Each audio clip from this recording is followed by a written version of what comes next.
Today's episode is proudly sponsored by Radical Polymers. Nation, running a water treatment business is hard. Dealing with your suppliers shouldn't be. And when I deal with the fine folks over at Radical Polymers, I have always felt like I have had a partner. They test things in the environment that we are going to use their products.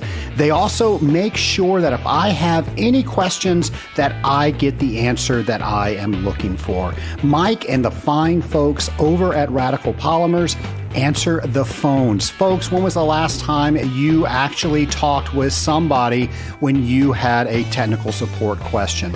Well, they make your issues their issues and they get right down to the problem. They offer best-in-class technologies with the first-class support that I just mentioned. Go to scalinguph2o.com/radical to find out more.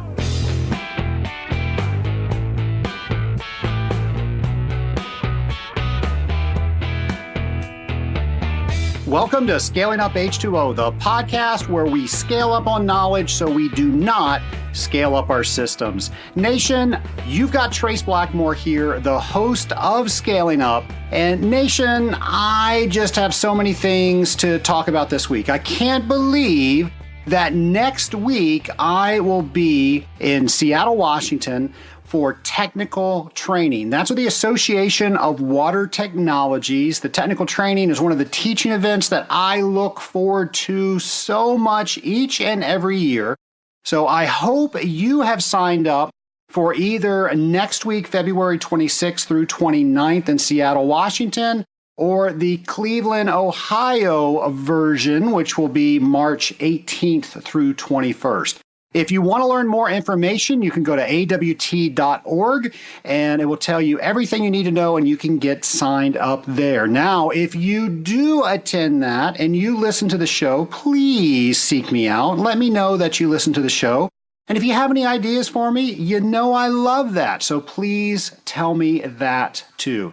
Now, there's no doubt about it. I speak a lot about the Association of Water Technologies. And a lot of people think that's the only organization that I am a member of. Well, that is not true. And you've heard me broadcast from several organizations. So that's what I am doing today. I am trying to let the Scaling Up Nation know more information about organizations that are water related. And today we are going to interview Jim Summerfield of DuPont and Jay Harwood of Suez. Now, Jim is the general chair of the International Water Conference and Jay is the technical chair. So these guys know what is going on in the International Water Conference.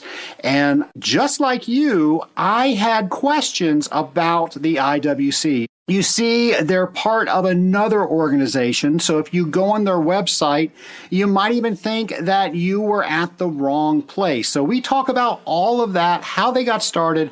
They've been doing this. Well, Jim and Jay haven't, but the IWC has been around for over 80 years. So we're going to talk all about that. You're going to learn so much about the International Water Conference. I'm sure it is going to whet your appetite to learn even more and maybe even go to the IWC this year. So without any further ado, and I've always wondered what ado is, but we don't need any more of it, please help me welcome Jim Summerfield and Jay Harwood as we talk all things International Water Conference. I'm at the IWC convention, and I've got Jim Summerfield of DuPont, who is the general chair of the IWC, and Jay Harwood of Suez, who's the technical chair. Gentlemen, thank you so much for joining me today. Thanks for asking us to be here today. Thank you, Trace. My pleasure. I know a lot of people in the Scaling Up Nation are curious, what is IWC? And we're going to talk a lot about that today. We're going to talk about the IWC conference, why people need to be here attending it. But I'm curious, what about you guys? So tell us a little bit about yourselves and what you do. I'm a commercial manager for Suez. I've been coming to the IWC now for, I think this will be my 13th year going into for 2020. As the technical chair this year, I'm basically responsible for bringing together our papers, bringing together our technical program so that we have a comprehensive, exciting, and inquisitive program going into next year. Right. So the bulk of the IWC is really around the technical program itself. So being able to have a strong technical program that is not repetitive, that's interesting enough, that's innovative enough, and that's relevant in terms of timing and attractiveness to the market in order for people to want to come and see this and want to hear the information and want to see the innovation. That's critical for us. So that's my responsibility next year, which is a very big responsibility, but I look forward to it. And what do you do on a day-to-day basis? I do a combination of risk management and bid management for Suez for our large projects. So I look after our more higher profile projects where we do design build operate, design build finance. Those are the projects I tend to get involved with and look at from a risk mitigation and a project structuring perspective. Well, excellent. So Jim, what about you? I am the North American Commercial Manager for DuPont Water Solutions. I have 11 people that report to me, 11 salespeople that report to me across North America, including Canada. And my day-to-day responsibilities, obviously, as a sales leader, is to ensure the health of our business from a sales perspective.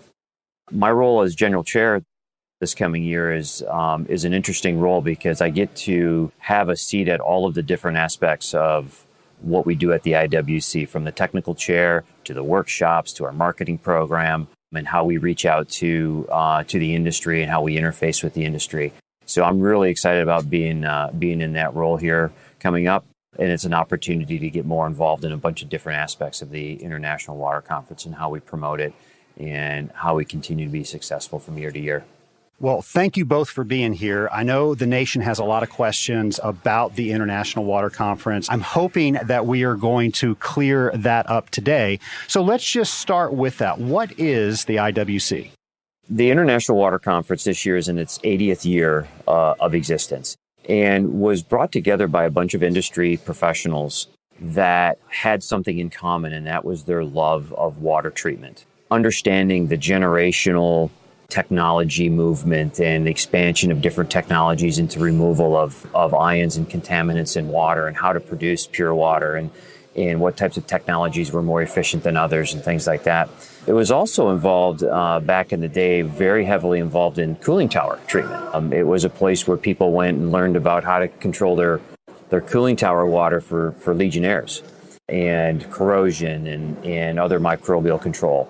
And over the years, it's evolved into, and we've had to evolve over the years into whatever the next emerging topics happen to be. And so for this year, for example, in the last several years, concentrate management, wastewater reclamation, water conservation, things like selenium, PFAS, mercury, very specific things that are now part of the lexicon in this industry that weren't, maybe even 10 or 15 years ago.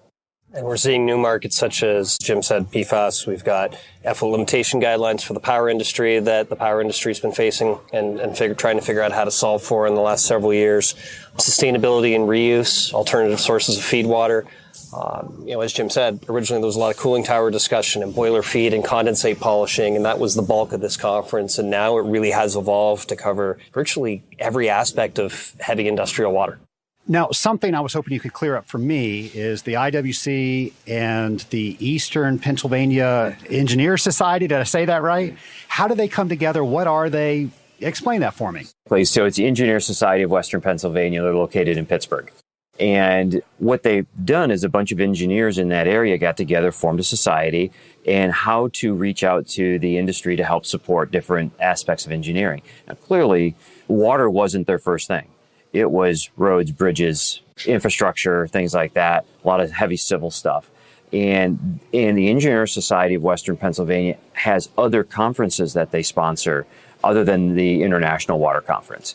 And so the International Water Conference happens to be one that at some time, 80 years ago, it became pretty obvious that water was a very important resource that we had to manage and conserve, and the International Water Conference was formed. So do people join the International Water Conference? There's a couple aspects. So a lot of the people that do come to this conference, particularly the ones in Western Pennsylvania, are generally ESWP members, right? And that's as much coincidental as it is anything else. However, most of the executive committee, actually I think all the executive committee and probably a good chunk of the advisory council are ESWP members, right? Or their organizations are. You don't have to be a member of the ESWP to participate in the IWC. So that's the counter to it. Our executive council's mandatory, but for anybody else, it's optional. Now, as far as the IWC is concerned, it's really not so much joining the IWC, it's attending, volunteering, putting your hand up and saying, I want to participate, whether that's as an author, whether that's as a peer discusser, whether that's as a workshop instructor. Those are all positions that are open to anybody that want to put their hand and say, hey, I want to come and participate on it. So from an IWC perspective, generally we'll get pushing somewhere around 900 attendees a year. And out of those 900 attendees, there's probably the better part of maybe about 120, give or take, authors and discussers, I would say, out of those. And then we'll have better part of 24 workshops as well with varying instructors. And that's the bulk of our participants. And then the advisory council and the executive committee are the ones that take care of session management as far as pulling each of those technical sessions together and pulling each of those discussion groups together so that the sessions run properly. Who should join your organization? I would say anybody in the industrial water treatment space. There's some niches, we don't see, there's parts of the industry that we don't see so much because that part of the industry doesn't necessarily facilitate these types of forums. We don't see a lot of food and beverage folks, for example, but I think we'd like to see more. We see a lot of heavy industry folks. So we see a lot of folks in the oil and gas space, in the power space, in the mining sectors, downstream, upstream refining. We see all of those areas heavily, and then we start seeing various general industry, manufacturing. We've got folks from automotive manufacturers showing up. We've got folks from chemical industry showing up. And it's a combination of technology suppliers, individual equipment vendors, pump suppliers or compressor suppliers we've seen, for example, water treatment technology suppliers, membrane guys, ion exchange folks, and everything in between.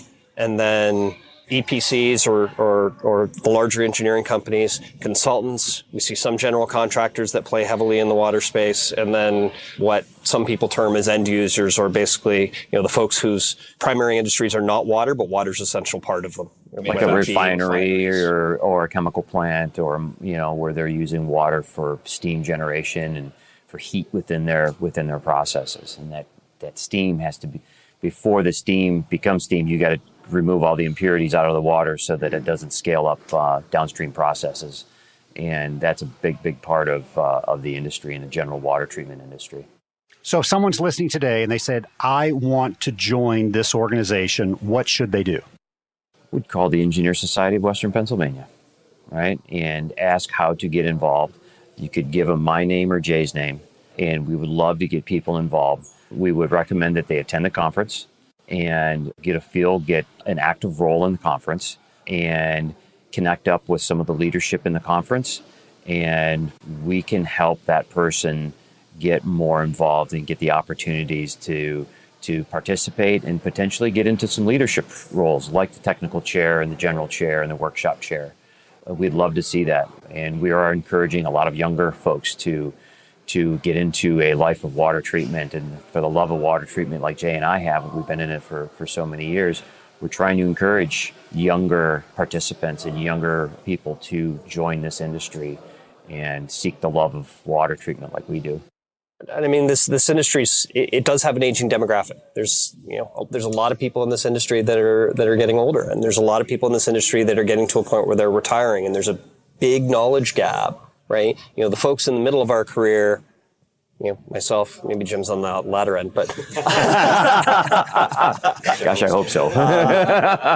I feel as I look around the industry, as I look around the demographics, there's sort of a gap. There's a large glut of senior folks that have a lot of knowledge There's young people that are coming in, but this is a difficult industry to attract people to be interested in, right? I did not come out of school expecting to work in the water industry. It wasn't something I was looking for. It was something I kind of fell into, and I fell into it, and I found there was an affinity and a passion to it. And now it's more than just a career for me. It's a life for me. But the one gap that I see in the middle point of my career is there's a numbers problem. And there's a numbers problem with the folks my age and the experience base that we have compared to the senior folks that are retiring. And there's a slow adoption of young people getting into this industry with that same kind of passion that I think we had when we were younger coming in. So I would encourage it to be any aspect. If there's folks in the middle of their career that are starting to realize, hey, I've got a lot of experience technically. There's value I believe I can add to this, but there's also value I believe I can take away from this, from hearing from other people within the industry talk about new technologies, talk about validating technologies through testing, talk about solving problems in water or wastewater supply. We would encourage people in kind of mid-career to join us, but we also encourage a lot of young people to try and get in, because this is also a really great forum, particularly with the workshops that we have and the way our technical sessions are set up, for young people to get into this space and see more and learn more, and not just and be able to interface with all these people. As we were talking before the podcast, there's a intimacy with this conference being only around 900 to 1,000 people typically, and that's large enough for us to be relevant, but we're small enough for it to be intimate, and we're small enough for you to be able to walk around a floor and just introduce yourself to people or talk to people, and just join conversations that are happening at the coffee stand during a break or on the exhibit show floor, and just start introducing people and realize, hey, what do you do? Hey, wait a minute, you're in this space. I've seen your company before. Tell me more about you. You can walk around the floor and go to any exhibitor and have a conversation with them because you're involved in something that is common, right? You go to some of these larger shows where there's 25,000 attendees and how many exhibitors? 10,000 exhibitors. And the relevance isn't there all the time. You know, you're hunting and seeking for somebody that you can go talk to that maybe has relevance to you. Where here, it's all relevant, right? One of the other things we wanted to mention was the outreach program. We're talking about trying to bring in younger talent. We do have an outreach program, part of the executive committee, that reaches out to universities, and we offer scholarships to certain individuals at these universities, and then they come in and as a guest of ours. And we're now starting to see a return on that investment, because we're starting now to see, we just had a debrief this afternoon here before Jay and I showed up. We're starting to see kids that were in that outreach program that were here as students are now coming back as professionals.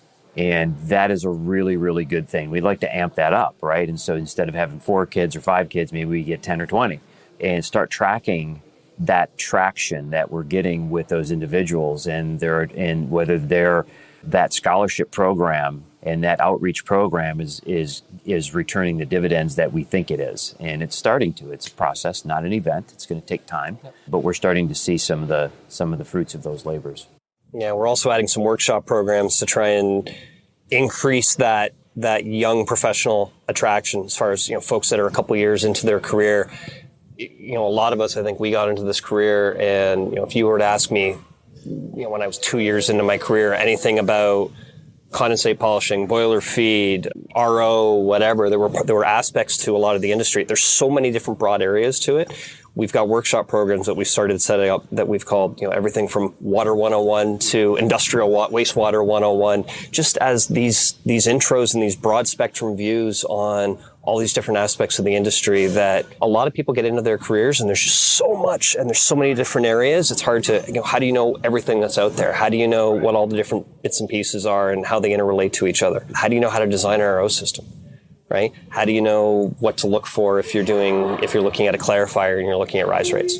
Right? These are all things that we're trying to promote more of in our workshops, and start bringing some of that senior knowledge and, you know, some of that tribal knowledge that exists in a lot of this business, and start bringing it into the younger generations coming up. Because, you know, some of these aren't simple things that you're just going to turn around and read in a textbook somewhere and be able to hit the ground running with it. It becomes a lifestyle, right? Exactly. It becomes a lifestyle.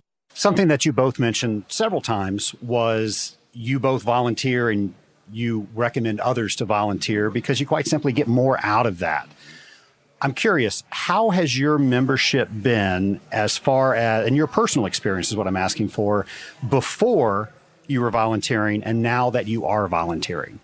So for me, and Jay will offer his insight as well. For me, it's been a lot of professional experience, right? It's been a real professional learning experience for me. The IWC and being part of the advisory council first and the executive committee afterward so first, when you become an executive committee member, you just can't ask to be, right? You have to be nominated, right? And you're nominated by your peers, and your peers happen to be, in some cases, your competitor, right? But the executive committee is about the industry. It's not about us individually. It's not about us and the companies that we work for. We represent the Engineer Society of Western Pennsylvania and the International Water Conference on that committee, right? Who we work for is irrelevant. And what that does is it brings to that conference an integrity, and to that leadership an integrity, that you are there to promote this conference, and it's not about who the company that you work for. And there's something very honorable and respectful about that when somebody that you know and have known for years, that you've known as a competitor, has the confidence in you to recommend you for a leadership role because they like who you are, they trust your expertise, and they trust your wherewithal in this, and you're a trustworthy person. So from a professional experience, it's been an incredible opportunity for me to hone some of those skills that I've always looked to do, right? Jay, what about you? I've been coming to the IWC since 2006. And I started coming, I didn't know anything about the IWC before I started coming. And the first year I came, there were a few of my colleagues that had been coming for years, and they said, well, we're going to go present on it. You should come down and join it. And it was the first immersion I had into the conference. And I think coming out of the first year, I was blown away by it. You know, at the time we were probably 580 people, I think, around then, give or take. You know, it was even more intimate at the time. And that was back, you know, that doesn't seem like that long ago, but it was back long enough ago where the culture was a little bit different. Some of the discussions were a little bit more lively and confrontational, and it was awe-inspiring for, you know, at that time I was 7 years into my career, and it was intimidating and awe-inspiring at the same time, right? And it became fascinating, and I actually co-authored a paper the next year. I authored a paper the year after that. Started discussing more, and at that time it was I saw it as an opportunity to grow my professional network and my professional credibility a little bit, a chance to start writing a little bit in somewhat of a safe space. The peer discussion, actually, the way that we peer review our papers is actually, as intimidating as it is, it actually creates a safer environment to be able to do that as a young engineer, because there's almost a mentorship aspect to it. If you write a really good paper as a young engineer and you get a good peer discussion out of it, and if you look at that with the right open mind, you learn more from that. That's more invaluable than anything else. And I remember the first time I presented here, I was as comfortable as I am talking in front of a room. I was terrified. Because this room is all full of people that have way more experience than I do, that are way more technical, that have all this breadth of knowledge, and aren't afraid to share it, right? Sometimes very directly. Right. But the one thing I discovered was, even despite that sort of charge, that experience that exists, people were very, very gracious. People were very gracious with their feedback. They were very constructive, right? Everything from how you present, how you carry yourself, you know, the way that you use constructive pauses as opposed to word whispers and say and on and stutter. There's an opportunity to take that and learn from that. And I found more constructive criticism in a very positive way from presenting here than anywhere else I've ever been. And translating that into, you know, when I got nominated to be on the EC, I was humbled by it. At the time when I got nominated I was the youngest on the committee, and I remember walking into that room the first time, and there was a brief moment of, I'm an imposter. I don't belong here, right? Like, they got the wrong person. They got the wrong guy, right? But there were a couple reasons for it, and I'm no longer the youngest, thank God. But it was to bring a little bit of a different culture. And I think the team at the time saw a need to start bringing in some younger people, start bringing in a different demographic and a different viewpoint. And for me, I'll echo what Jim said, the professionalism, the ability to network, but also the ability to see things in a different perspective. Sitting in this role, independent of company, independent of technology, you have a very different viewpoint and appreciation for the industry, right? And I talk to competitors as much as I talk to clients, as much as I talk to partners when I'm at this environment. And it's about growing the industry. And regardless of where that is, we're all trying to do the same thing. We're all trying to make money because that's why we do in business. Yep. And that's what we do, right? But at the same time to doing that, we all have a passion for doing what we do and succeeding at it. You know, cleaning up the world's water challenges, cleaning up the world's wastewater challenges, finding ways to be more sustainable. That's important to all of us. You both mentioned the EC or the Executive Committee. Tell us a little bit about what the EC does.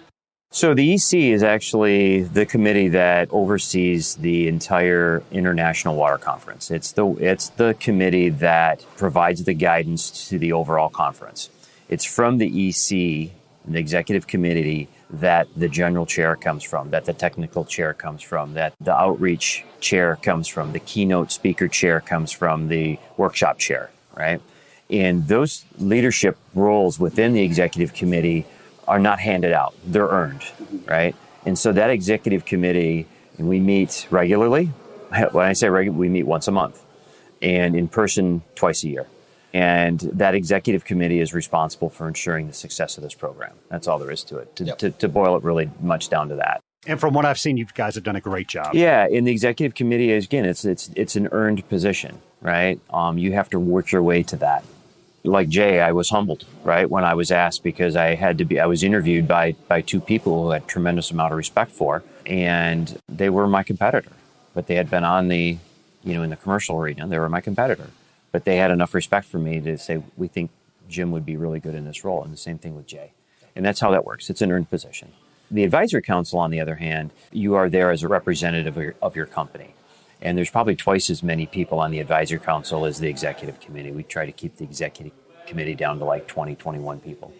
Advisory council is up to 50, 60? It's pushing 60. Pushing 60, right? And from the advisory council, you get session leadership, session chairs, discussion leaders, discussers that manage the day, the session itself, and have to manage the process of getting the papers and getting the papers in and the peer reviews and the presentations and all that type of stuff. So the advisory council is the breeding ground for the executive committee. And before you get to the advisory council, you can put your hand up for the advisory council. You can come in if somebody sees this podcast or hears this podcast, goes, I really want to get involved, and I think my company would like to be part of the International Water Conference. We can get them into the advisory council.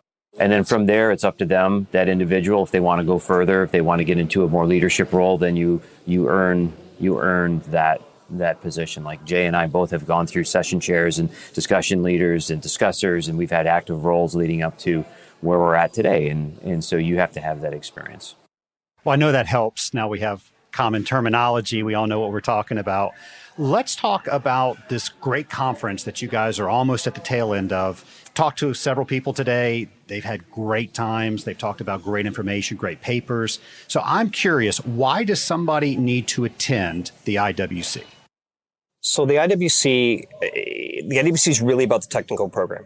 And we do have three aspects to it. We've got a workshop program, which is realistically not that different from most conferences' workshop programs. I think we try, as we were talking a little bit earlier, we try and focus our workshops, focusing on education. We try and keep all the commercialism out of the discussions, both through the workshops and the technical program, and try and make it a industry-focused event, right? So if we do a workshop program on reverse osmosis design, it's not about any individual vendor's reverse osmosis design. It's about the general principles of reverse osmosis, for example. The technical program is really the heart of this program. We do the better part of 75, 76 papers a year, give or take. We've talked about expanding it, but we've actually been reluctant to do that because we want to try and keep the quality up. We'll generally get anywhere from maybe 150 to 180 abstracts a year submitted, and then the executive committee will whittle that down to 76 papers in a really solid program. So the reality is we turn away a lot of very good content. And with that, we end up with a technical program that we feel is one of the best in the industry from an industrial water perspective. And as we talked a little bit about before the podcast, our format's very different than what most other organizations' formats are. We have a paper that's presented in a 25-minute session. We then have a prepared peer discussion that is prepared beforehand. A peer discussor in the industry is selected to review a paper. Usually sometimes it's a competitor. If it's an end user, say it's a refinery, maybe it's a person from another refinery. We might have discuss it just to get a conflicting viewpoint. And that prepared discussion will then be presented for 10 minutes. And we'll basically say, hey, here was your paper. I really liked what you talked about here. Here are some areas to improve, or here are some areas where I saw some data and I just don't believe what you're saying. Or I'm going to challenge you on that, or I've seen something different, or have you considered this? And it opens it up to be a very general but a good dynamic. Sometimes it's conflicting, sometimes it's complementary, sometimes it's both. But that format really promotes this conference as being educational and relevant. And that's the point, and that's something we really strive for. We try and keep all the commercialism out of it. That's something, I think we've said that a couple times, and we'll keep repeating that because that's really a core for how we try and structure our program. The third aspect of this conference formally is the exhibit hall, which, unlike some other conferences where the exhibit hall is going the entire time the conference is on, our exhibit hall is only open a couple times. And it's really, it's there so that companies have the opportunity to exhibit. Often it really becomes a congregation point and a point for people to find each other more than anything else. It's only open when the technical sessions aren't there, and otherwise when the technical sessions are on, the exhibit hall's closed. And we do that to basically push the technical side of the conference, right? Push the educational side of it. We were talking earlier about trying to figure out numbers of how much of the attendance is actually attending the technical sessions. And while we don't know the exact answers, it definitely feels like probably 80 to 90% of it. I know a lot of people are here for the continuing education that they get. Who should be coming to get some of that CE, and then what can they expect when they come? So continuing education is a big part of particularly the workshops. I see it a little bit in the sessions, but particularly the workshops tend to attract more of those maybe operators and those folks that are actually operating or involved in the operation of a water treatment plant where they get those continuing education credits. We've actually simplified the process for doing that now, and that it's all online, with the exception of, I think, the state of New York. Yep. Which requires still a handwritten verification that you checked in, you checked out. But the IWC takes care of all that for those individuals that are seeking those credits. I know a lot of things took place this week. Can you tell the audience a little bit about what did take place this week? Boy, there was a lot of really good things that happened this week, and we just had a wrap-up session with the executive committee and the advisory council just before Jay and I showed up here. And the first thing that we wanted to talk about were some of the highlights. What were the good things? There's always places for improvement, but we really want to talk about the highlights. And some of the highlights were, record attendance, solid technical program, a lot of first-time attendees.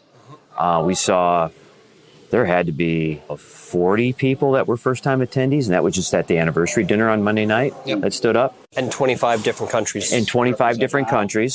41 different states in the United States, sold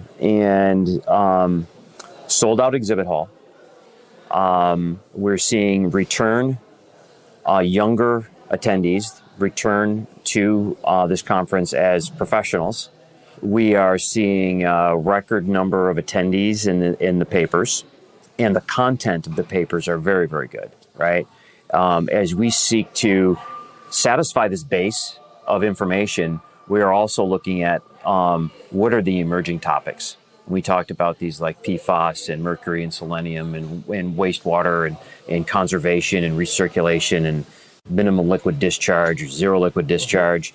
Those are things that are going to continue to evolve, and I see those as being part of a strong technical program next year as well. I don't know, Jay, if you have any. I'd echo a lot of that. I think, I'll give you an example as we're seeing changes in the industry and some changes in dynamics. The effluent limitation guidelines for the power industry have been drafted again. And, there was some discussion on that. That's been an emerging topic for years. I think we're starting to get in the sunset side of that though. But PFAS, for example, we had never had a PFAS discussion at this conference before this year. And we had 30 some odd abstracts for PFAS when we... Record number of abstracts for a single topic. And we created 2 full sessions around PFAS this year. So for the members that are listening and don't know what that is, explain that for us. Yeah, so PFAS is poly and perfluoroalkylated substances. Anybody who's in water treatment kind of understands what's going on with that. And it is something that is, I guess, has been referred to as a forever chemical. Sometimes they call it that. But it is a compound in multiple, it's a suite of different compounds that do not degrade very easily in the environment. And so they're finding their ways into waterways, public waterways, wastewater, things like that, and have become an area of significant interest in trying to manage and remove and treat, but have found it to be very difficult to remove because it's neither ionic or organic. It's kind of sort of both, and it's polyfluorinated, so it's kind of greasy, and it's really hard. It's difficult. So it's come up for us in the water treatment industry, it's like the challenge. It's like, how do you do this, right? How do you do it effectively? And I can tell you that the treatment technology that's being promoted today is not going to be the treatment technology tomorrow because it's going to evolve and it's going to get better. And so bringing that to this conference was a big deal. And we had a lot of really good abstracts.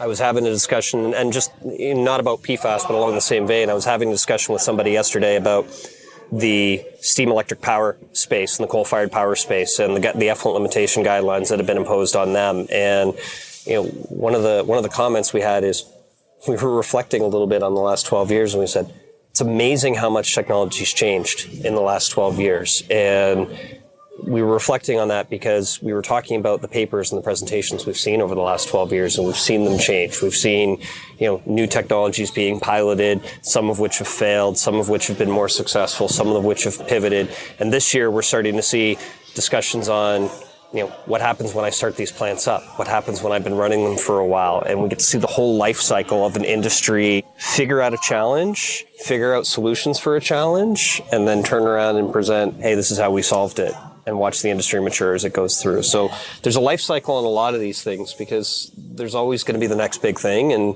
we're looking for what that is next year to start talking about more of, right? There's been lots of conversation in the industry about direct and indirect potable water reuse and alternative sources of feed water for industry that, may be in an area that's water strapped, or maybe in an area that is discharging wastewater and is having problems doing that, or in an area that's discharging wastewater to a municipally owned wastewater treatment system that is running out of capacity or is charging exorbitant surcharges, and the industry needs to figure out how to reuse and how to be more sustainable. Sometimes it's just about being a good corporate citizen and finding ways to cut water consumption, and some people just don't want to be in the headline for using a lot of water either. So we're always looking to figure out what that is, and that'll continue to be our challenge as we present and figure out the program for next year.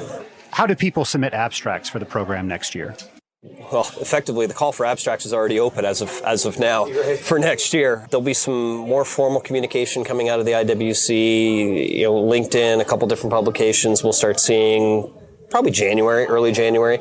Deadline's usually somewhere around the end of February. Generally moves a week or two, sometimes every year. But the submission, they can go on to the Engineer Society Western Pennsylvania website, or just Google search International Water Conference. And through the website, there's an online submission link that somebody can click and submit a paper for.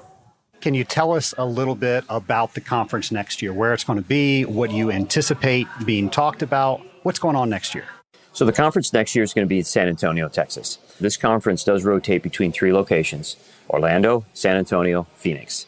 And so last year was Phoenix, this year Orlando, next year San Antonio, following year back to Phoenix, I think is how it's going to go. And, next year we're always looking to up our game every year. The easy things for us to look at are attendance. How do we bolster our attendance? How do we get our attendance numbers up? How do we continue to get the good quality papers? How do we get people into the conference and getting signed up for the conference and attending the conference? And so what I see is us being able to try and expand the way that we've kind of interact with the industry, And how do we spread the message about the International Water Conference and how we do that differently? Clearly, this podcast is one way to do that. And we're looking at other ways to try and amp that up so that we can get our message out there broader. And also, we want to educate people more about what the conference is about, like the papers with the peer reviews. I think that's a big hook for some people. It could be scary, but as an attendee, it's great because you get to learn more. You get more bang for your buck when you have somebody that's doing a peer review.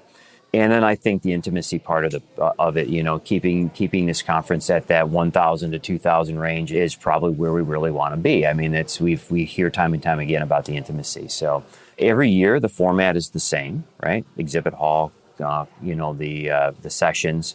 Session titles change, right, depending on the abstracts, but the format of the entire conference remains the same. Starts on Sunday night, and I would expect us to. Some of the highlights will be on the technical program would be emerging topics, like what's the next thing we need to really be ahead of, you know, and we put our feelers out there with subcommittees to go, what do we want to really talk about? What's the next thing that we might maybe want to have a session on that might resonate with the industry? Yeah, we're always looking for what's the industry buzz, right? What are we hearing? What are people talking about? You know, what are new challenges that some of the industry is starting to see that maybe not everybody's aware of yet?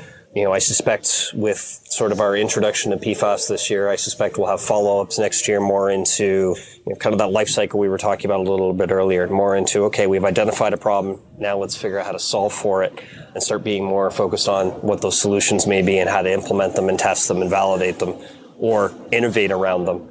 You know, I suspect we're seeing a lot of, there's always discussions about sustainability, right? And it's interesting right now because we're in a dynamic market. We're in an interesting regulatory environment and a challenging regulatory environment, depending on what side of the industry you sit in.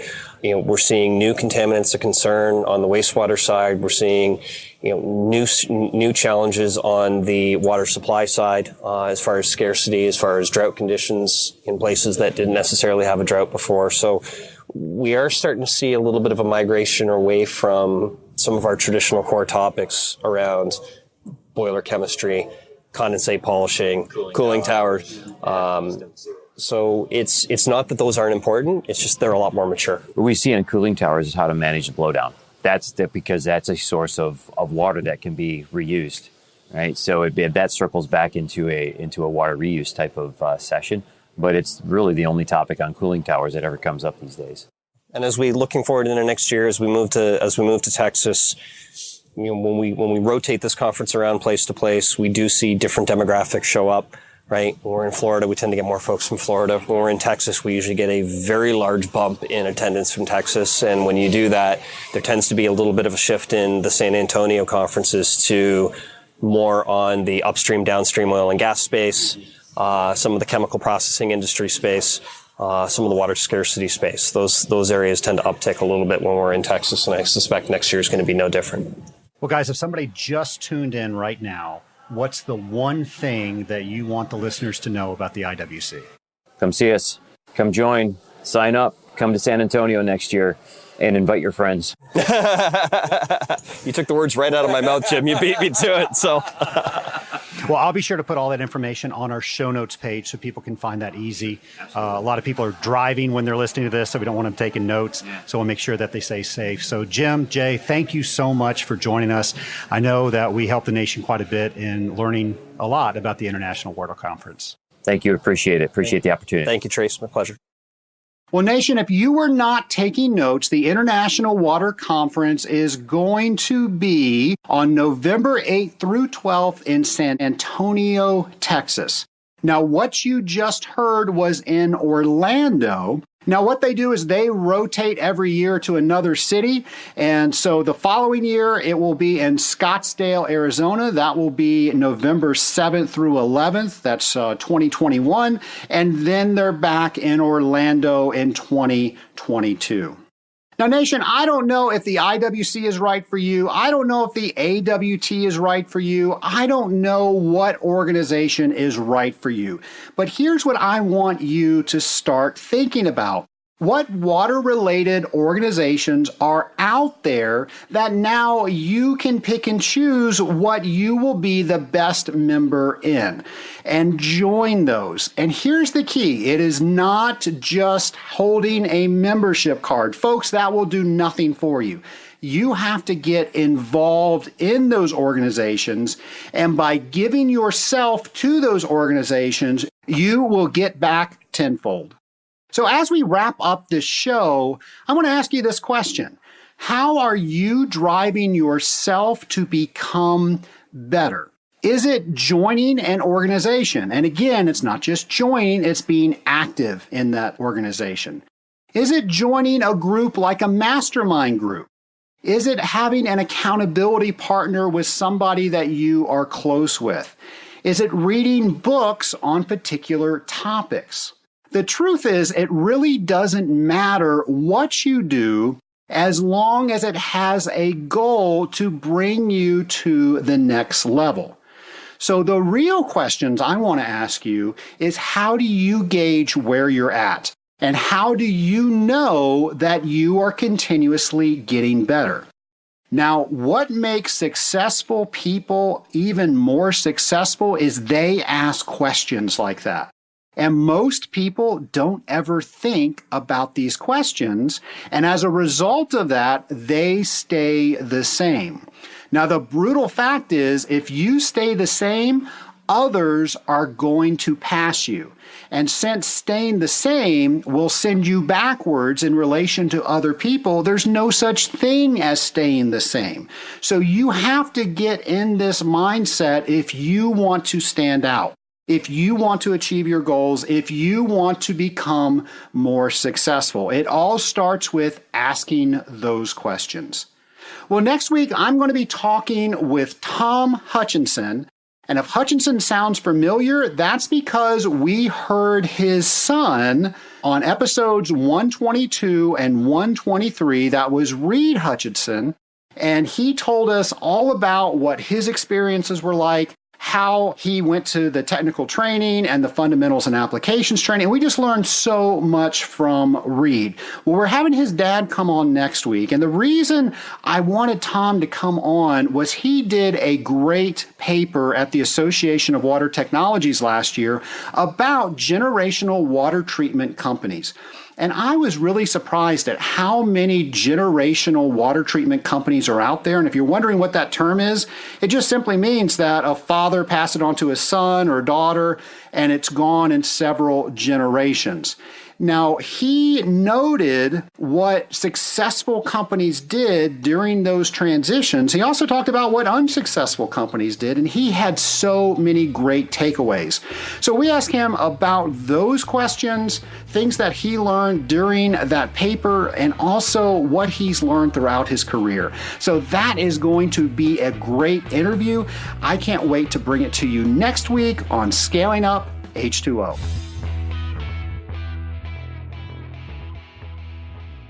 Since we started the Rising Tide Mastermind in early January this year, we have successfully filled up 2 groups. We're looking at starting our 3rd group. So if you want to be a member of this exciting new group, please go to scalinguph2o.com/mastermind to see if this group is exactly what you were looking for.